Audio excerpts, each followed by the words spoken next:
Hey, what is up everyone? Welcome back to our YouTube channel. So for today's video, we're going to talk about which among GoDaddy and Bluehost should you choose. So without further ado, let's dive into the video. Choosing between GoDaddy and Bluehost for your website? Let's break down the key differences. GoDaddy starts at around $6.99 a month but charges extra for SSL, backups, and email.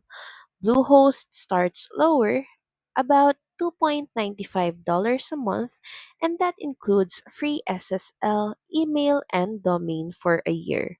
So the winner here is Bluehost because it gives you more for less. Bluehost is optimized for WordPress and with one-click installs and an easy-to-use dashboard. GoDaddy is more domain focused with its own website builder and basic hosting tools.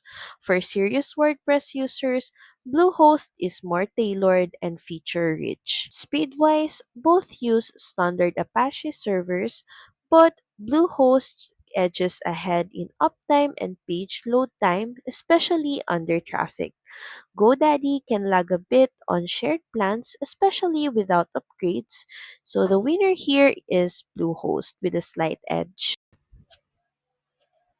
Both offer 24/7 support, but Bluehost chat and ticket system is usually faster and more helpful. GoDaddy's dashboard is smooth, especially for managing domains, but for hosting, Bluehost's dashboard is more beginner friendly. So, which one should you choose? If you want better value, great WordPress integration, and solid performance, go with Bluehost. And if you want a smooth domain experience and don't mind paying more for extras, GoDaddy's fine. So that's pretty much it. Thank you very much for watching this video. I hope that you find this video helpful. And if you do, please don't forget to like, share, and subscribe to the channel. And I will see you again on the next one. Bye!